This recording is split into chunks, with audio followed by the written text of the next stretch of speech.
Não penseis que vim trazer paz à terra. Não vim trazer paz, mas espada, pois vim causar divisão entre o homem e seu pai, entre a filha e sua mãe, e entre a nora e sua sogra. Assim os inimigos do homem serão os da sua própria casa. Quem ama seu pai ou sua mãe mais do que a mim, não é digno de mim. Quem ama seu filho ou a sua filha mais do que a mim, não é digno de mim. E quem não toma a sua cruz e vem após mim, não é digno de mim. Quem acha a sua vida, perdê-la. Quem todavia perde a vida por minha causa, achá-la. Então, irmão, seguindo o ensino, quem é o amigo das nossas almas, quem é o nosso Salvador, o nosso Redentor, o Cordeiro de Deus, que tira o pecado do mundo, o nosso Salvador, Jesus Cristo, Jesus de Nazaré, ele não veio para trazer a paz, mas espada. Aí você pode se perguntar, mas como? Se Jesus era o homem mais manso do mundo, se Jesus era o homem mais paciente do mundo. Veja tudo o que fizeram com Jesus. E Jesus nunca perdeu assim a mansidão. Aí você pode se perguntar, por que que ele é considerado, chamado príncipe da paz, mas ele não veio trazer a paz, mas espada? Porque Jesus, ele veio confrontar as trevas e Satanás, porque ele é a luz, Satanás é as trevas. Então veja bem, quando você confrontar Satanás e as trevas, ele vai se levantar contra você. Jesus, ele veio trazer espada, porque ele veio verdade, e a verdade dói. A verdade liberta, mas ela dói. Jesus, ele veio trazer espada, porque ele veio confrontar o pecado. Ele veio confrontar Satanás, as trevas, os perseguidores dos fariseus, os perseguidores da igreja, os fariseus que não o reconheceram como o seu rei, o seu próprio Messias, e o seu próprio povo, porque veio para o seu povo. E veja que ele mesmo diz que a divisão começa dentro de casa. Realmente, depois que eu entreguei minha vida para Jesus, eu boto louvor aqui, minha filha começa a reclamar. E a gente tem que pedir muita sabedoria a Deus para a gente não causar divisão dentro de casa. Mas ele disse que veio trazer espada, por quê?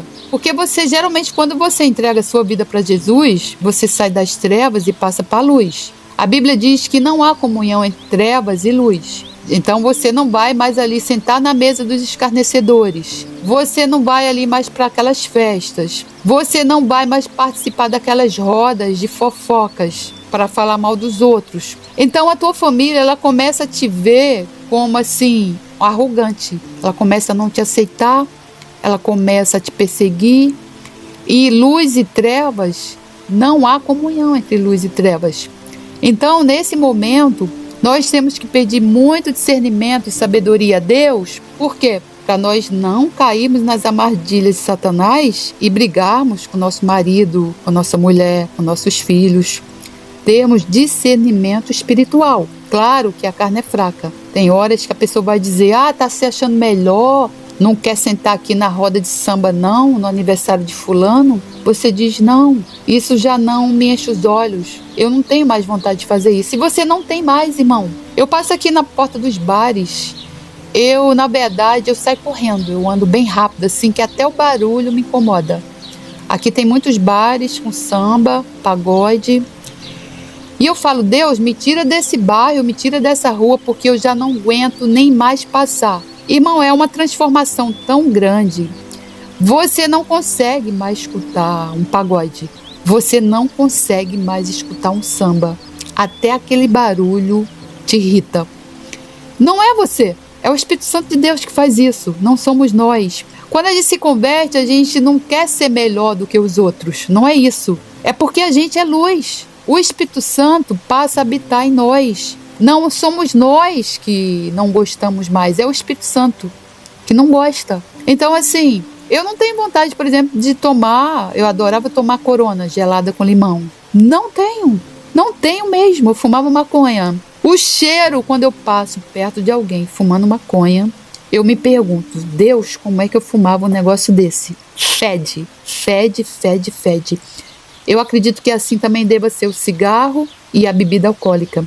Então veja, os inimigos do homem serão os da sua própria casa. Quando Jesus chamou aqueles homens para serem pescadores de almas, eles tiveram que deixar pai para trás, mãe para trás.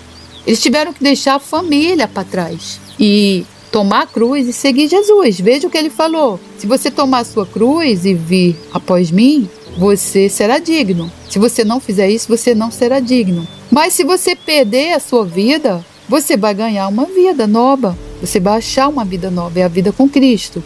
Veja eu, no meu caso, quando eu me converti, eu cheguei para um namorado, era um homem bom, que eu já estava com ele há quase 4 anos. Apesar dele, o pai dele ter sido pastor, mas ele era um homem do mundo, dos vícios, era da Colômbia ele.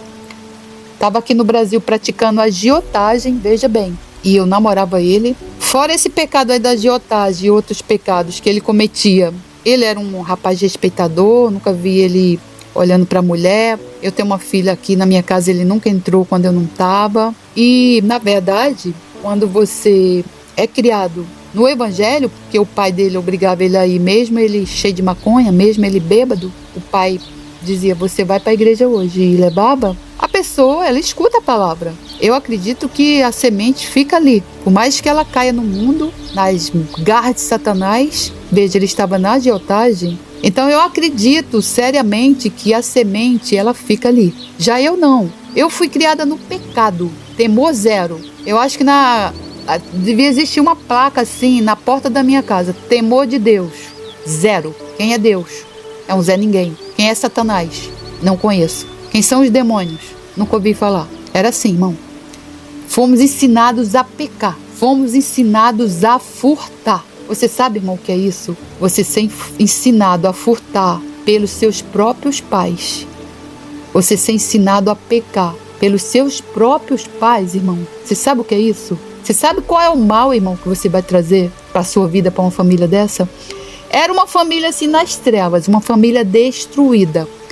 Dormia e acordava, era só arruaça. Era chamada casa da mundiça. Era assim chamada a minha casa, casa da mundiça. Satanás deitava e rolava. Mas agora já entregaram a vida todos para Jesus, em nome do Senhor Jesus. Eu já vejo todos ali, servindo ao Senhor, ajoelhados, todos. Pelo menos largaram o pecado. Alguns ainda não se batizaram, mas vão se batizar. Vão ser novas criaturas, em nome do Senhor Jesus.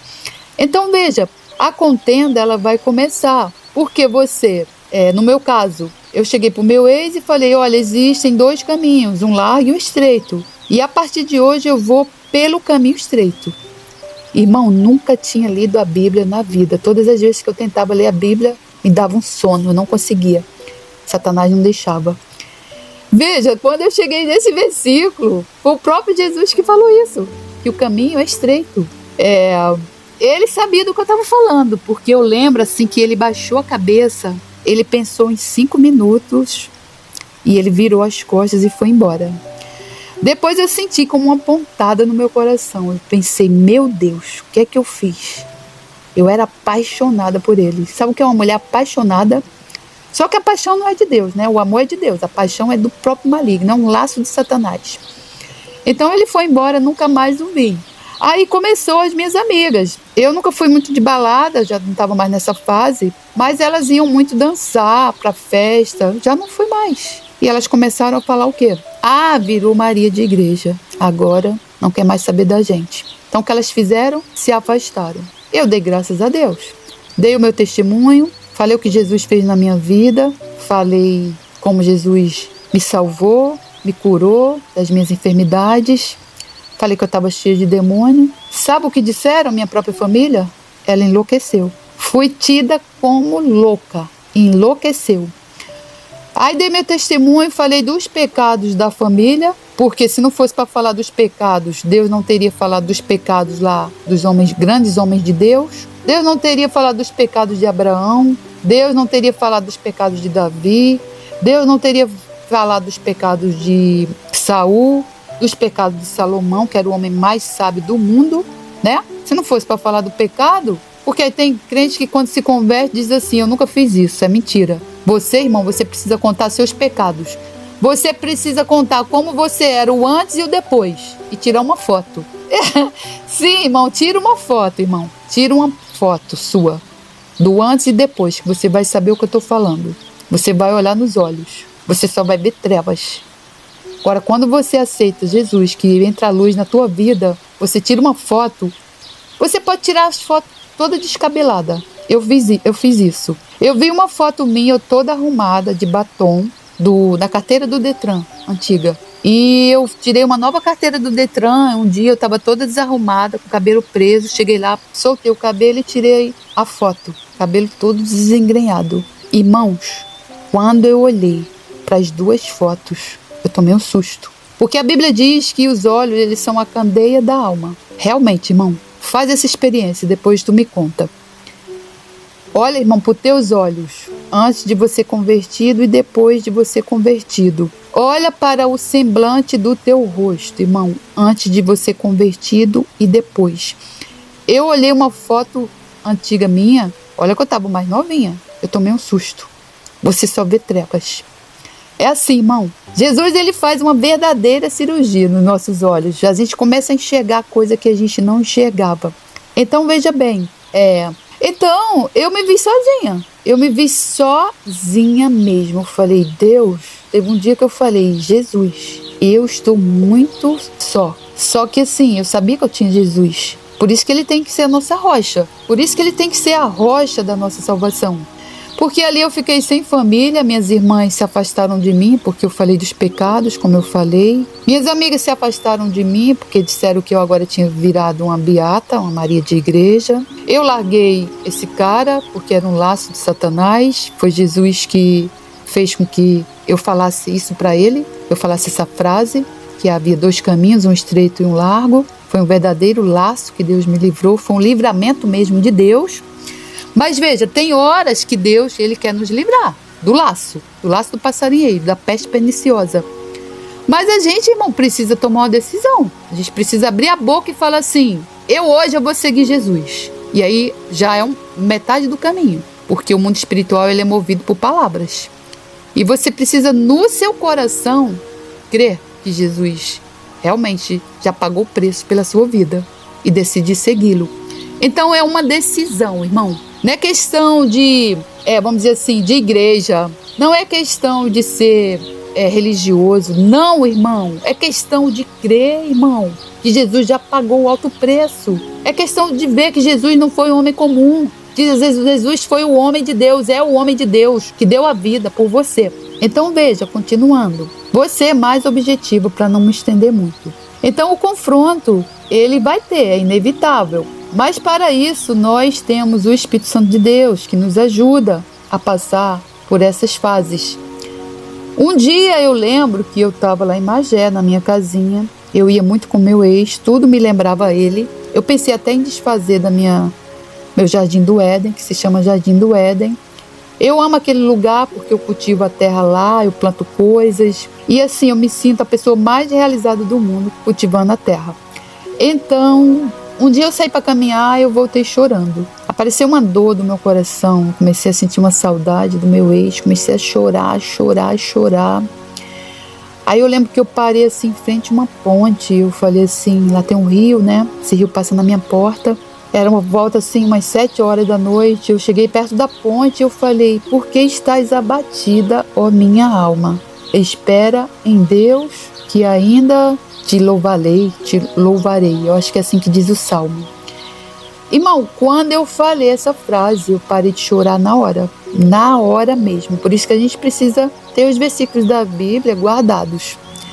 Aí eu saí caminhando, entrei na igreja. Quando eu cheguei na igreja, a igreja vazia, era uma assembleia. Comecei a louvar o Senhor. Eu escutei na hora que o pastor tinha mandado a esposa dele me abraçar e uma outra serva do Senhor que estava lá dentro da igreja. O pastor da assembleia, ele não abraça mulheres, né? Eles são sábios. E aquela mulher dele ali, ela veio me abraçar, ela começou a apertar o meu coração, Mas ela me deu um abraço, assim, eu nunca tinha ganhado um abraço. Na verdade, eu quase nunca ganhei um abraço, né? Mas aquele abraço dela, assim, ficou marcado na minha vida, né? Pensa, eu nunca tinha ganhado um abraço. Eu ganhei um abraço onde a mulher me apertava. Ela apertava o coração dela no meu coração. Era um abraço, assim, que eu lembro do abraço até hoje. E logo em seguida, e ela falava assim pra mim, essa dor que você tá sentindo no coração vai passar, você vai ser curada. E logo em seguida veio a outra serva do Senhor, ela também me abraçou e ela falou quase a mesma coisa, parecida. E eu estava no início da minha conversão, achei aquilo tudo normal, né? Só que hoje eu sei quem foi, o Espírito Santo de Deus. Quando as pessoas, elas vivem uma vida de comunhão e elas tem o Espírito Santo de Deus ali, porque você entrega a sua vida para Jesus, ele passa a habitar. Mas chega uma hora que você é batizado no Espírito Santo, você é selado, você fala em línguas. E você fica assim mais sensível, vamos dizer assim, à voz do Espírito Santo de Deus. Então eu acredito que aquele abraço ali não foi dela, mas do próprio Espírito Santo de Deus. Irmão, eu saí dali naquele dia curada daquela dor que eu estava sentindo. Hoje eu penso nisso e outro dia eu passei lá na igreja e eles não estavam mais, né? Teve uma confusão lá na igreja, né? O diabo se levanta e eles não estavam mais servindo lá. Mas eu lembro disso exatamente e de vez em quando eu lembro, eu agradeço a Deus por ele ter me socorrido naquele dia. Porque veja bem, quando você passa por um momento desse, né? Você entrega a sua vida para Jesus, é uma mudança muito grande. Ali, tuas irmãs, no meu caso, tuas amigas te abandonam. Você está sem namorado. Muitas vezes a mulher entrega a vida para Jesus e o marido não. Eu imagino a luta. Aqui dentro da minha casa eu acordo, eu gosto de botar louvores. Minha filha se levanta contra, eu sei que não é ela. Irmão, nós temos que ter assim uma dose dupla da graça de Deus para a gente saber contornar. E a gente saber carregar a nossa cruz, a gente conseguir carregar a nossa cruz, porque não é fácil, mas o Espírito Santo de Deus nos ajuda. E por isso a gente precisa ler a palavra, se alimentar da palavra, conhecer a palavra. Então veja bem, Jesus ele não veio trazer paz, né, mas trazer a espada. Mas ele também é conhecido como príncipe da paz. Veja o que diz a palavra. Os montes trarão paz ao povo e os outeiros justiça. Julgará os aflitos do povo, salvará os filhos do necessitado e quebrantará o opressor. Temer-te-ão enquanto durarem o sol e a lua, de geração em geração. Ele descerá como chuva sobre a erva ceifada, como chuveiros que umedecem a terra. Nos seus dias florescerá o justo e abundância de paz haverá enquanto durar a lua. Salmo 72, 3 a 7. Glórias a Deus.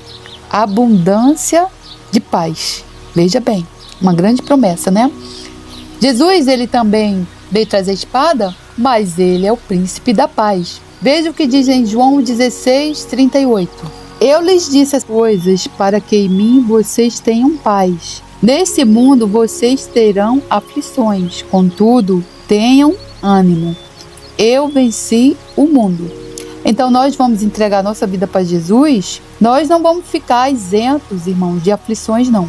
Não é o que esses homens pregam aí na igreja. Venha para Jesus, vire crente, dê o dízimo e oferta e a sua vida vai ser transformada. Você vai receber todas as bênçãos e você vai prosperar financeiramente. Não é o evangelho da prosperidade, não, irmão.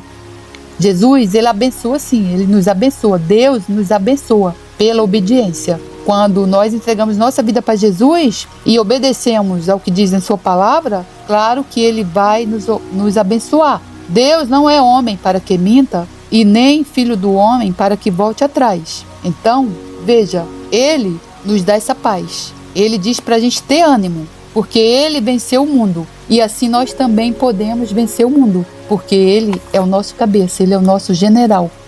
Em Romanos 14, 17 também diz assim: pois o reino de Deus não é comida nem bebida, mas justiça, paz e alegria no Espírito Santo. Então, irmão, tenha em mente o seguinte: quando você buscar Deus em primeiro lugar e a sua justiça, todas as coisas que você precisa lhe serão acrescentadas. Pode crer, irmão, que vai acontecer. Então, o reino de Deus, ele não é só comida e nem bebida. Veja bem, ele é o quê? Justiça, paz e alegria no Espírito Santo. Irmão, vou te falar uma coisa, um testemunho. Eu tenho uma paz tão grande que realmente você não sabe de onde é que vem.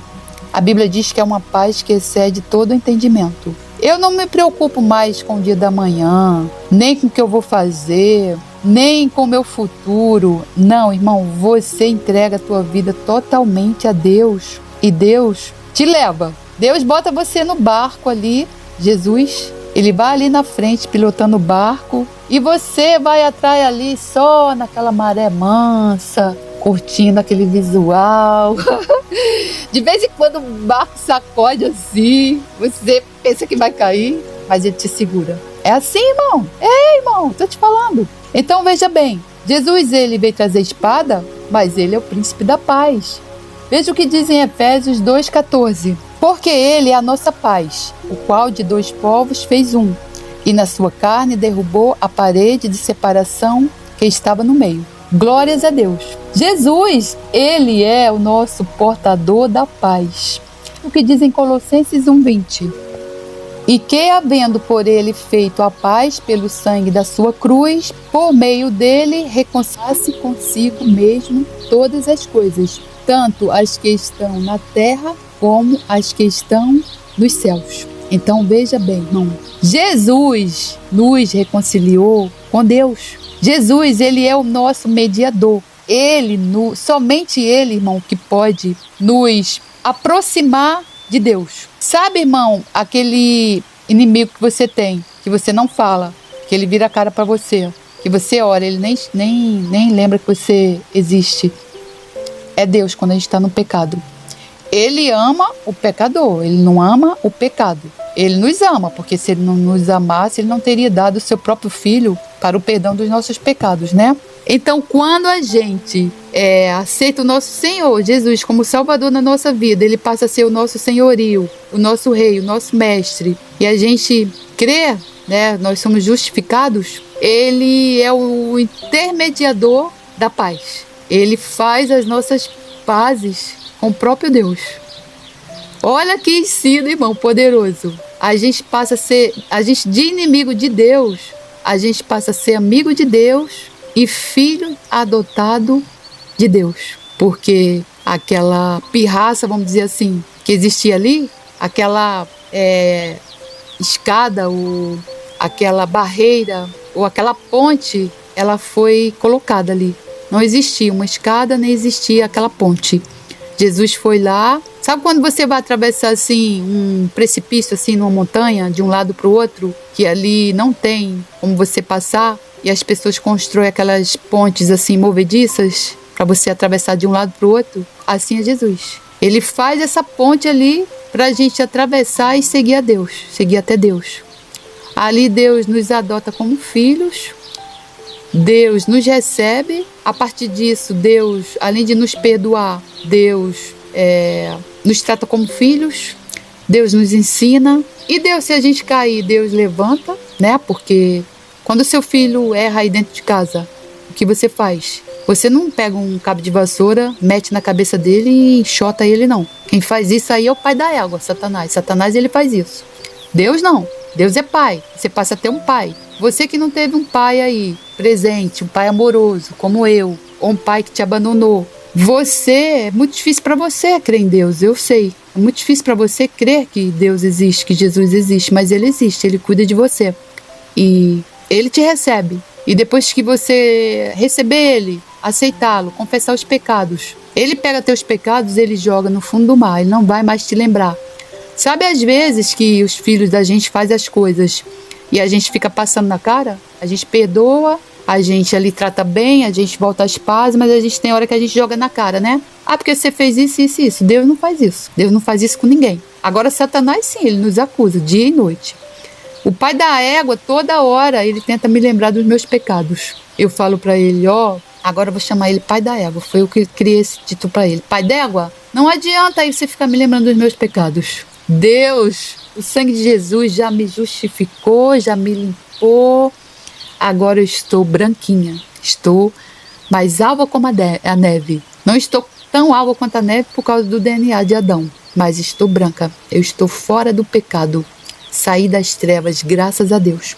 Então veja, essa reconciliação com Deus só é possível, essa ponte para você atravessar só é possível através do Filho de Deus, de Jesus. Ele que coloca essa ponte aí para a gente fazer amizade com Deus de novo, ou para Deus ser nosso amigo de novo, para Deus ser o nosso pai, porque no início da criação, Deus vivia como um pai ali com Adão e Eva.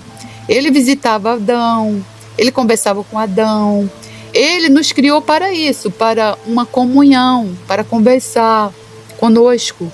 Deus, o Salmo diz que Deus, ele viaja sobre as nuvens, ele é um espírito. Ele anda sobre as nuvens e voa nas asas do vento. Eu imagino Deus assim, quando a gente entrega a nossa vida para Jesus, que a Bíblia diz que quando um pecador se arrepende, há festa no céu.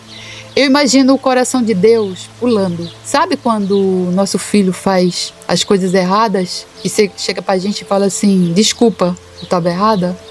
E você ali, pronto, você já se entrega. Você diz que não ia fazer isso, você diz que não ia dar aquilo. Mentira. Eu aqui vou lá, cozinho para minha filha, mesmo cansada, faço isso, faço aquilo outro. Assim é Deus. Então, irmão, quando você fizer essas pazes com Deus, não há nada, irmão, que você não peça a Deus que seja da vontade dele, é claro, que ele não queira te dar. Porque a Bíblia diz que ele se alegra com a nossa alegria. Ele também se entristece quando a gente está triste.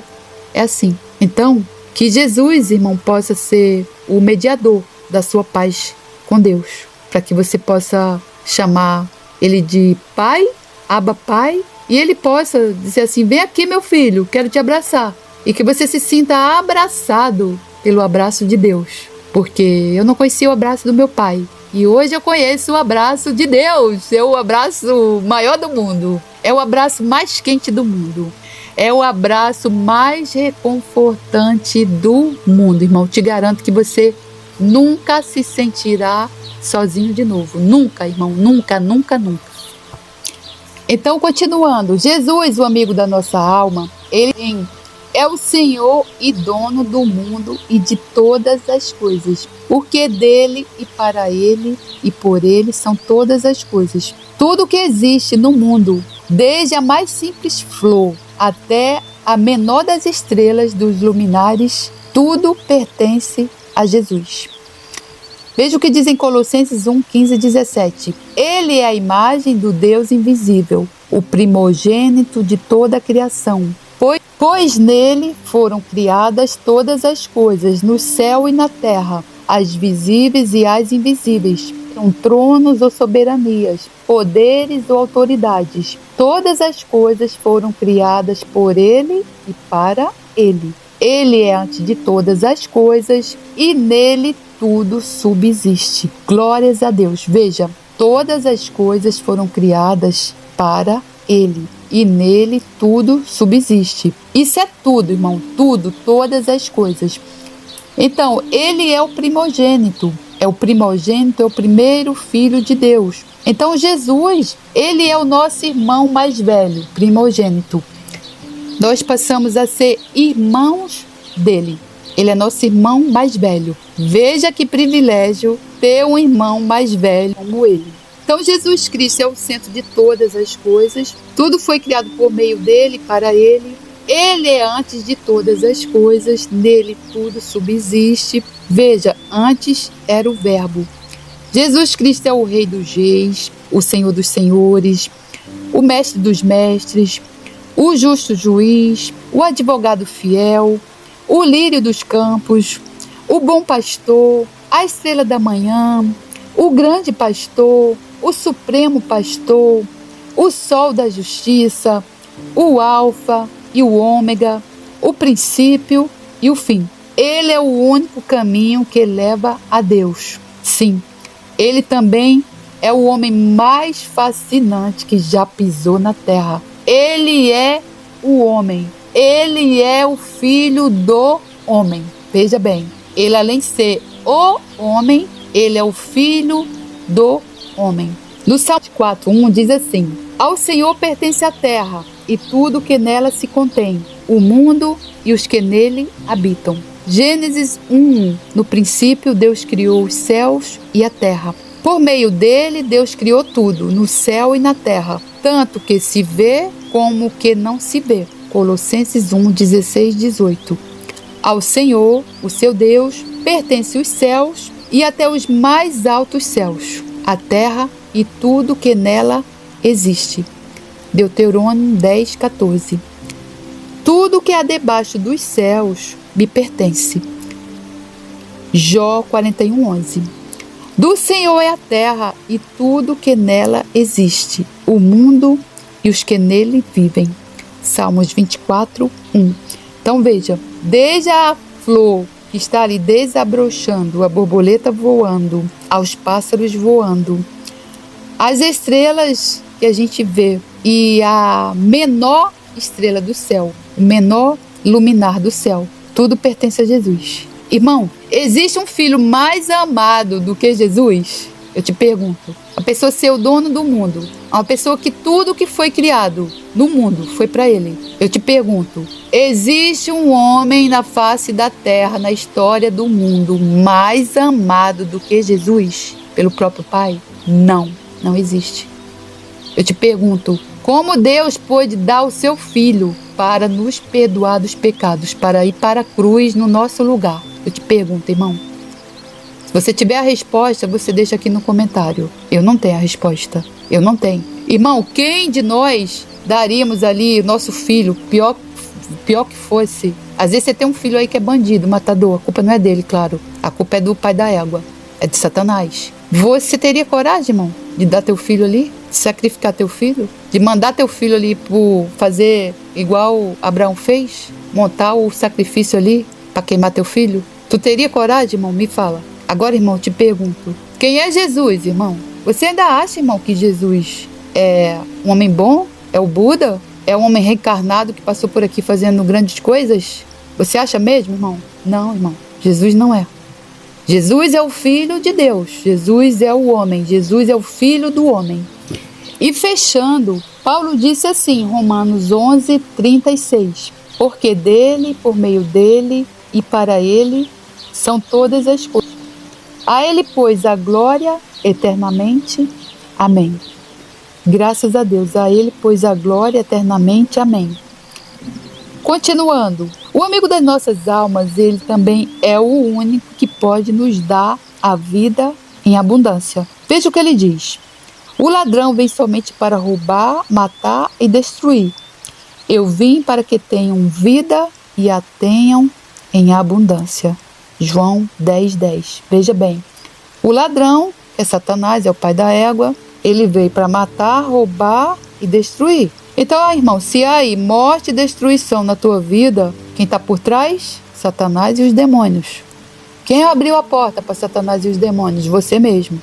Quem vai fechar a porta para Satanás e os demônios? Você mesmo. Quem vai dar um chute na porta?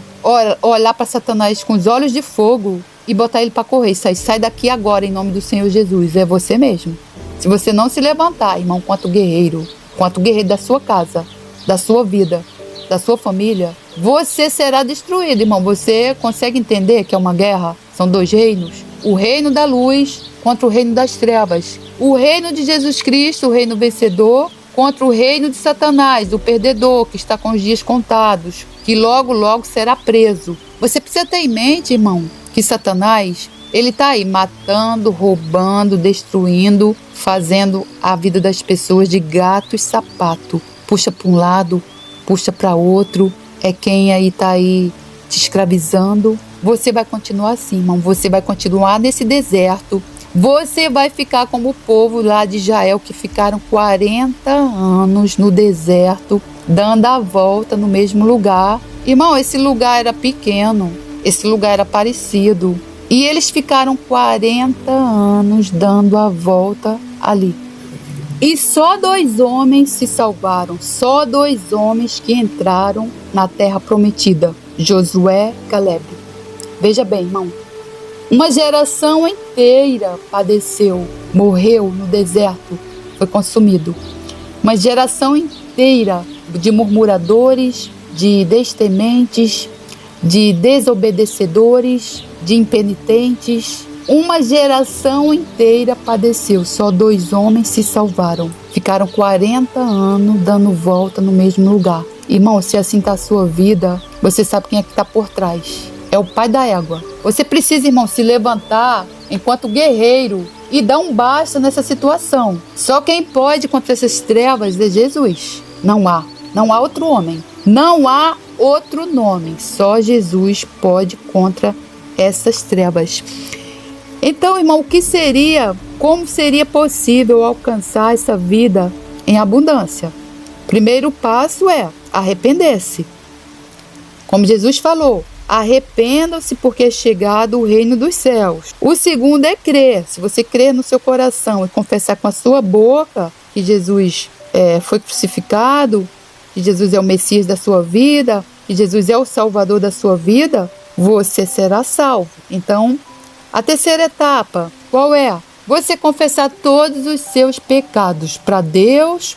A Bíblia também diz para a gente confessar os pecados uns aos outros. Você confessa a Deus. Se você tiver um homem de confiança, você vai lá, confessa esses pecados, porque a igreja tem um poder para ligar e desligar na terra como no céu. Faz a oração. Você confessa os pecados ali dos seus antepassados, principalmente os de idolatria, porque isso traz maldição sobre a sua vida. Muitas vezes a sua vida está aí e não anda, por causa que esses pecados ocultos precisam ser confessados.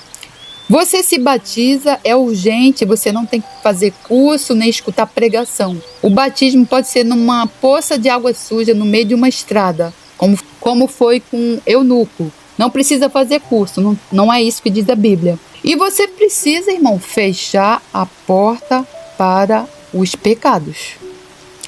Aí você dando esses 5 passos, você é uma nova criatura, eis que tudo se fez novo, e ali começa uma nova etapa da sua vida, uma vida de transformação. Você ali vai sendo liberto, você vai sendo curado. A palavra de Deus, ela é o remédio. Ela é o remédio, irmão, que vai te curar. Foi assim comigo. Ela é o remédio que vai ali te ajudar a passar pelas dores, porque existem umas dores ali, são as dores de parto, né? Porque a tua carne vai sofrer. Se você usava uma droga, a tua carne vai querer. Se você estava ali no pecado da fornicação, a tua carne vai querer. Se você estava ali no pecado da bebedice, a tua carne vai pedir. Se você vivia ali com os ímpios nas dancinhas do funk, descendo até o chão, tua carne vai pedir. E você vai dizer o quê? Não. Governo almático, você não me domina mais. Agora, quem me domina é o Espírito Santo de Deus. Então, você, para vencer a carne, é somente o Espírito. Só o Espírito que pode vencer a carne. Então, a vida em abundante com Jesus, que Jesus promete, não é para um nem para 2, é para todos. Ele disse que veio para que todos tenham vida e a tenham em abundância. Essa vida em plenitude, ela transcende circunstâncias. Uma vida rica em propósito, paz, presença divina. Você vai ser ali, você vai receber todas as promessas feitas a Abraão.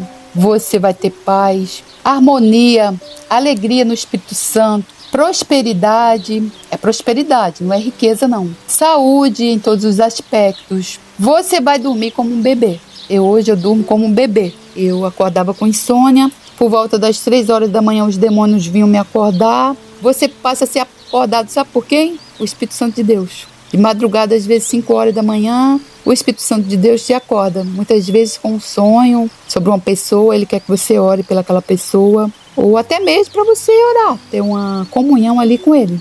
Veja que o reino de Deus diz que não é só comida nem bebida, mas paz, amor e alegria. E você também, se você tiver amor à palavra de Deus, ele não vai te deixar confundido, né? Aqueles que confiam no Senhor não ficam confundidos, porque ali você também vai se alimentar de ensinos que não sejam enganadores, né? Você não vai mais se alimentar daquelas doutrinas que enfatizam ali a prosperidade material em detrimento do crescimento espiritual. Você não vai escutar mais aquelas lideranças que buscam benefício próprio em vez de bem-estar do rebanho. aquelas interpretações bíblicas que negligenciam a necessidade de santificação. Esses ensinamentos errôneos, eles podem roubar da nossa vida a verdadeira experiência de vida abundante em Cristo. Porque você fica ali no engano, você não tem o amor, a verdade. E o próprio Deus, a palavra de Deus diz que ele manda a operação do erro. Ele diz assim, não tem amor à minha palavra? Eles querem ficar no erro, no engano? Então o próprio Deus manda a operação do erro. Por isso que nós temos que ter o amor à palavra de Deus. Mas, no entanto, a verdadeira fonte de contentamento e plenitude é encontrada somente quando a gente tem um relacionamento íntimo com Jesus Cristo. Veja que Deus, ele tinha um relacionamento lá com Adão, no jardim. E em João 15:5 diz assim, eu sou a videira, vocês são os ramos. Se alguém permanecer em mim e eu nele, esse dará muito fruto, pois sem mim vocês não podem fazer coisa alguma. Então essa passagem enfatiza nossa dependência total de Cristo para uma vida frutífera e significativa. Veja, alguns confiam em carros e outros em cavalos, mas nós confiamos no nome do Senhor, o nosso Deus. Você tem que estar firmado em quem, irmão? Na rocha. Quem é a rocha? Jesus. Então, muitos crentes, influenciados por ensinamentos equivocados, eles acreditam que Deus existe para realizar seus desejos, suas vontades, né? No entanto, a verdadeira vida abundante é encontrada quando nós nos submetermos aos planos de Deus para as nossas vidas. Veja o que diz em Jeremias 29:11. Porque sou eu que conheço os planos que tenho para vocês, diz o Senhor. Planos de fazê-los prosperar e não de causar dano. Planos de dar a vocês esperança e um futuro. Este versículo não é uma promessa de que todos os nossos desejos serão realizados, mas uma garantia de que Deus tem um plano bom e específico para cada um de nós. Então, como nós vamos descobrir e viver os planos de Deus? Nós precisamos buscar intimidade com Deus através da oração e meditação na palavra. Nós precisamos estar dispostos a abandonar nossos próprios planos em favor dos de Deus. Veja, eu tinha muitos sonhos. Hoje eu não tenho mais meus sonhos. Os meus sonhos são os sonhos de Deus. Eu falo, Senhor, só tem um homem de Deus aí para mim que eu sei. Quando é que ele vai aparecer? Não demora muito não, Senhor. Claro que é no tempo de Deus, né?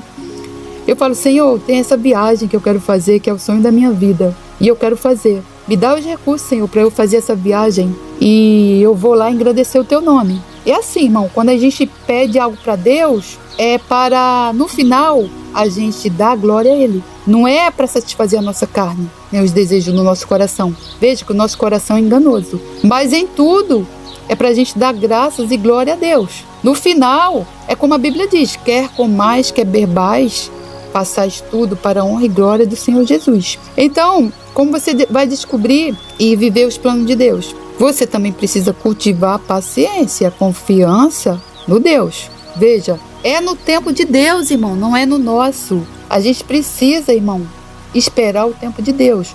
O que acontece com muitas pessoas? Elas se desviam do caminho de Deus. Elas não têm paciência para esperar o tempo de Deus, caem no mundo de novo. E como é que fica a situação delas? 8 vezes pior. Porque quando você sai, muitas vezes, quando você entrou, dificilmente você não tinha demônios. E a palavra de Deus diz que quando você sai para o mundo, aquele demônio ali que saiu de você, ele volta e traz mais 7. Ou seja, sua situação vai ficar 8 vezes pior. Agora imagine, irmão. Vamos dizer que você tinha um demônio. A tua vida aí já era morte, destruição, nada dava certo, doença, igual a minha. Eu não tinha só um, eu tinha vários. Aí você se converte. Aí Jesus te dá vida e abundância. No meu caso, me deu sono. As minhas enfermidades foram embora. Os demônios pararam de me oprimir. Os demônios saíram do meu corpo. Aí eu caio no mundo. Em nome do Senhor Jesus, isso nunca vai acontecer. Jesus é minha rocha, eu estou firme na rocha. Aí saiu, vamos dizer, 4, vão vir 8 ou mais. Você estava com 1, sua vida estava ruim. Com 8, irmão, imagina como é que tu vai ficar a tua vida. Uma desgraceira só, irmão. O pai da égua, você precisa entender que o objetivo dele é morte e destruição, irmão. Então, irmão, como é, irmão, que você tá aí crente, se dizendo crente na igreja, e a tua vida não muda. Tu até jejuma, tu até ora, tu até dá o dízimo. O que falta, irmão? Irmão, o que falta? Faltam portas a serem fechadas. Faltam pecados aí, teus, encobertos para serem confessados. Falta você quebrar as maldições, confessar os pecados aí dos teus antepassados. E aí, a vida abundante vem, irmão. Deus não é homem para que minta, nem filho do homem para que volte atrás. Veja que a vida abundante em Cristo, ela não é medida por posse, irmão. Não é pela casa na praia que tu tem, não é pelo barco, não é isso não, irmão. Não é esse sucesso aí mundano, não.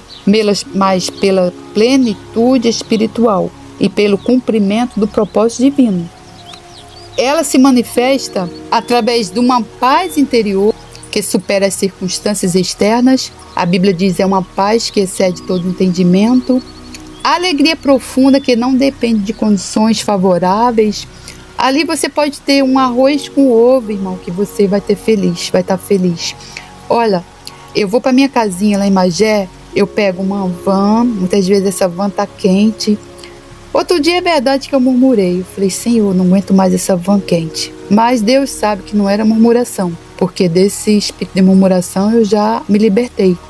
Era mais um desabafo. Depois eu pego um outro ônibus. Depois, quando chega lá, eu pego um motoboy até a minha casinha. Eu passo pelo mercado, faço as compras, pego um motoboy, vou montar naquele motoboy, com as sacolas de lado, ele me ajuda a carregar outras.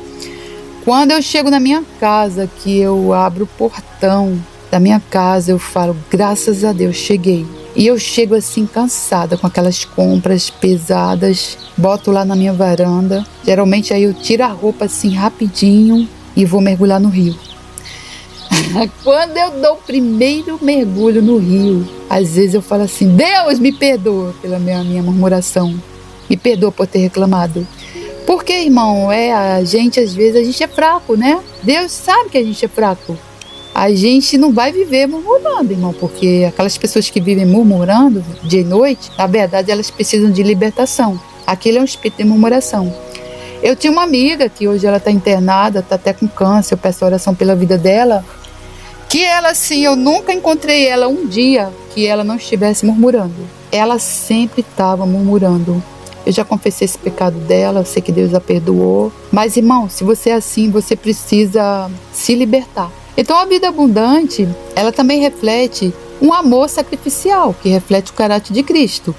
Então, se você vai dizer, Cristo agora vive em mim, e a vida que agora vivo, não vivo mais para mim, mas para o Filho de Deus, você vai passar a ter o caráter de Cristo. Você tem que orar para pedir a Deus o caráter de Cristo, a mente de Cristo, os ouvidos de Cristo, a boca de Cristo, o coração de Cristo. Eu peço isso a Deus, né? Para quê? Para isso refletir em você ali o amor ao próximo, o ajudar o órfão, a viúva, o oprimido, a ajudar aí o teu vizinho com um prato de comida, aquele teu inimigo, a orar pelo teu inimigo. É difícil, irmão, orar pelo teu inimigo? É difícil abençoar, irmão, o teu inimigo? Mas é isso que diz a palavra. E o segredo é o quê? Obediência. É obediência, irmão. Então, o propósito, claro, que dá significado a cada aspecto da vida, né? É o caráter de Cristo. E isso vai impactar em outras vidas. Vai começar, lembre-se, a igreja ela começa dentro da nossa casa. Nós vamos ter os conflitos. Eu tenho conflito com a minha filha? Tenho ainda. Porque Deus ainda está me mostrando, está me ensinando. Eu estou rezando, estou orando a Deus, rezando não, né? Eu estou orando a Deus para Ele me dar os frutos do Espírito Santo, que é, em primeiro lugar, amor, compaixão, bondade, domínio próprio, paciência, mansidão, benignidade e fidelidade. Isso é com o tempo, irmão. Isso é com o tempo. Então, nós precisamos desenvolver essa intimidade com Deus, para Ele forjar o nosso caráter. Para a gente falar como Paulo falava, eu não vivo mais em mim, mas Cristo vive em mim. E a vida que agora eu vivo, eu não vivo por mim, mas eu vivo ela por Cristo. Diz assim, fui crucificado com Cristo, assim já não sou eu quem vive, mas Cristo vive em mim. A vida que agora vivo no corpo, vivo-a pela fé no Filho de Deus, que me amou e se entregou por mim. Gálatas 2:20. Então, irmão, eu pergunto para você Quantos crentes aí podem falar essa frase? Ou quantos líderes mesmo, quantos homens de Deus podem falar que foram realmente crucificados com Cristo? Que já não são eles quem vivem no próprio corpo, mas Cristo vive neles. Quantos, irmãos? Poucos, irmãos. Poucos. Inclusive eu. Então a gente até pode falar da boca para fora, mas verdadeiramente a gente ainda não foi transformado. O objetivo é a gente se olhar no espelho e ver realmente Cristo em nós. Só que para isso nós precisamos nos despir, nós precisamos nos esvaziar, como o próprio Paulo disse que eles chegavam a ser considerados escória do mundo, o lixo do mundo. Veja o que é a vida de um discípulo, veja o que o próprio Paulo falou.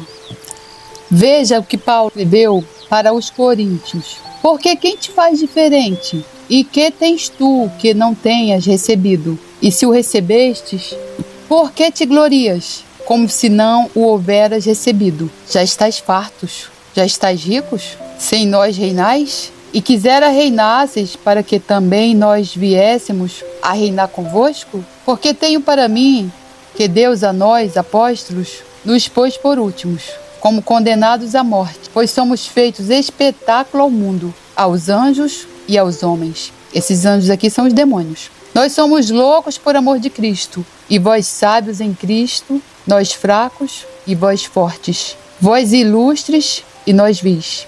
Até esta presente hora sofremos fome e sede, e estamos nus e recebemos bofetadas e não temos pousada certa, e nos afadigamos, trabalhando com nossas próprias mãos. Somos injuriados e bendizemos. Somos perseguidos e sofremos. Somos blasfemados e rogamos. Até o presente temos chegado a ser como o lixo deste mundo e como a escória de todos. Não escrevo estas coisas para vos envergonhar, mas ademoesto-vos como meus filhos amados. 1 Coríntios 4, 9, 14. Veja bem, Paulo está escrevendo aqui a igreja de Corinto, está demonstrando a eles com amor, né? Eles eram os filhos de Paulo na fé. Paulo passou lá, Paulo pregou o evangelho, através de Paulo, eles foram convertidos, e a igreja era a igreja ali de Coríntios. Não é denominação, não é a igreja batista, é a igreja de Coríntios, da cidade de Coríntios, da cidade de Corinto. E veja que eles estavam ali se desviando, acho que enriqueceram e ganhando dinheiro com a palavra de Deus, e já estavam ali se sentindo, achando que a glória era deles, quando que na verdade tudo ali que eles conseguiram era a glória de Deus, porque é a glória de Deus, tudo é de Deus, tudo que nos acontece na nossa vida é por causa da graça de Deus, por causa da misericórdia de Deus, do amor de Deus, da providência divina. E Paulo estava escrevendo para eles, porque enquanto o Paulo e os apóstolos estavam aqui afadigados, blasfemados, estavam ali padecendo, estavam sendo esbofeteados, e estavam tendo que enfrentar os anjos, né? Esses anjos aqui são os demônios, onde quer que eles chegassem, porque aonde eles iam, as trevas se levantavam e eles revidavam, combatiam. Ele diz aqui que eles já tinham sido considerados como lixo do mundo, escória de todos. Veja, irmão, o que é a vida de um apóstolo, o que é a vida de um discípulo de Deus. Aí eu te pergunto, como está a nossa vida hoje? Como é a vida aí dos grandes líderes aí de Deus, que se diz aí grandes líderes, grandes homens, que fundaram igreja, que tem as igrejas cheias, lotadas. A igreja parece mais um festival do que um culto, né? Eu ia numa que era 2 andares, era lotada a igreja. Você chegava lá, você ia mais para dançar do que para outra coisa. Eu te pergunto, quando é que a gente pode falar isso? Que Paulo falou, ser considerado a escória do mundo, o lixo do mundo. É isso, irmão. É carregar a cruz. O segredo é a cruz, irmão. Se a gente conseguir carregar a nossa cruz, nós seremos mais do que vencedores. Agora, se a gente esmorecer e largar a cruz no caminho, aí, irmão, a gente vai morrer na praia. Veja, irmão, que Jesus não largou a cruz no caminho não, irmão. Teve até um homem que ajudou ele a caminhar, mas não foi ele que pediu ajuda. Os homens lá deram a cruz para um homem lá, que eu não lembro o nome, carregar a cruz. Mas Jesus carregou a sua cruz até o final. Ele já fez o trabalho grosso, irmão. Ele já fez o trabalho pesado. Ele disse que o fardo dele é leve. Então nós precisamos carregar a nossa cruz. Essa cruz, o fardo é mais leve, porque Jesus já fez o trabalho pesado. É isso, irmão. Que nós possamos pensar como Paulo, que nós possamos ter a mente de Cristo e possamos dizer: Cristo vive em mim. E a vida que agora vivo, eu não vivo mais pela fé, mas eu vivo pela fé no Filho de Deus, que foi quem morreu e foi crucificado por mim. É isso, irmão. Eu espero que esse ensino abençoe sua vida e que possa te abençoar. Em nome do Senhor Jesus, eu oro e agradeço. Amém.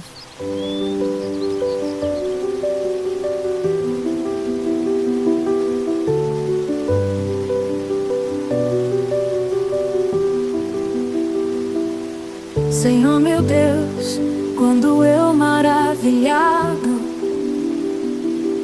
contemplo a tua imensa criação, a terra, o mar e o céu todo estrelado, me vem falar da tua perfeição. Então minha alma canta a ti, Senhor. Grandioso és tu, grandioso és tu. Então minha alma canta a ti, Senhor. Grandioso és tu, grandioso és tu.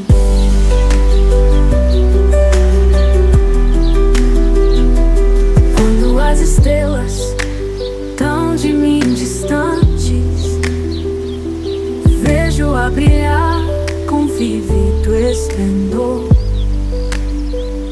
Relembro a Deus as glórias cintilantes que meu Jesus deixou por meu amor. Então minha alma canta a ti, Senhor. Grandioso és tu, grandioso és tu. Então minha alma canta a ti, Senhor. Grandioso és tu, grandioso és tu.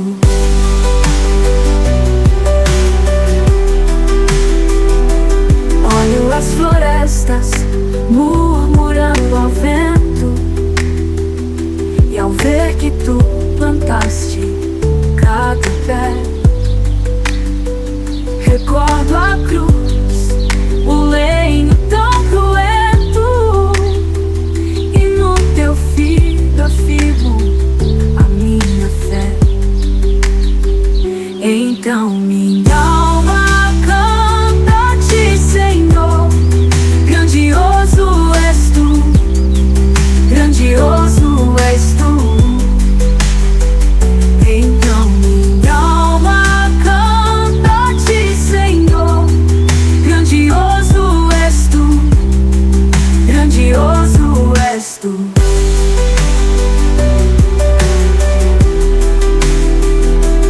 E quando penso que tu não poupaste teu filho amado por amor de mim,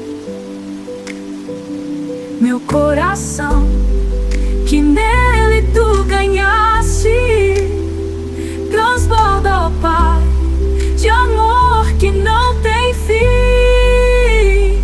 Então minha alma canta a ti, Senhor. Grandioso és tu, grandioso és tu.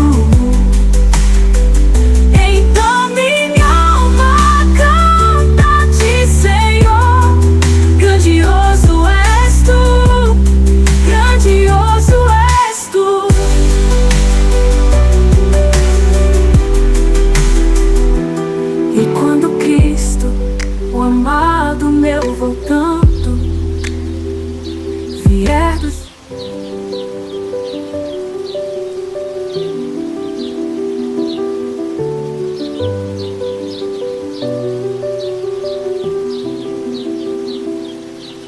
Oh meu Deus, quando eu maravilhado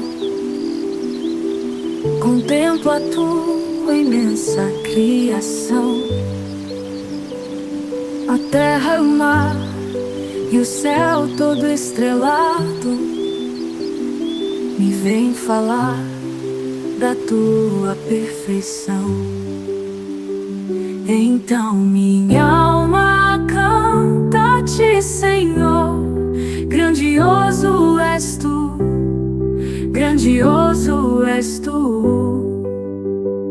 Então minha alma canta-te, Senhor, grandioso és tu, grandioso és tu.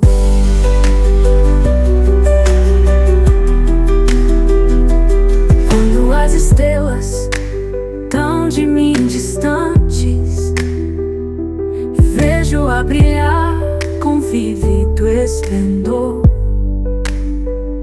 relembro a Deus as glórias cintilantes que meu Jesus deixou por meu amor. Então minha alma canta-te, Senhor, grandioso és tu, grandioso és tu. Então minha alma canta-te, Senhor, grandioso és tu, grandioso és tu.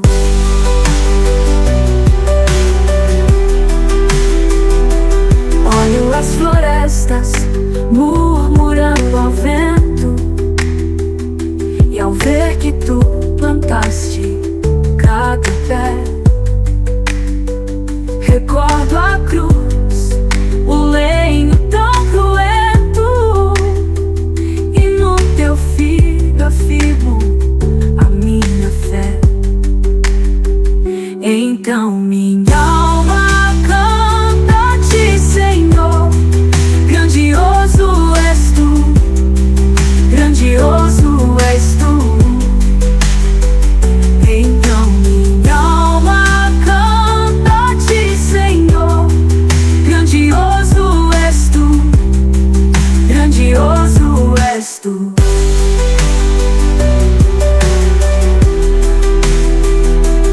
E quando penso que tu não poupaste teu filho amado por amor de mim,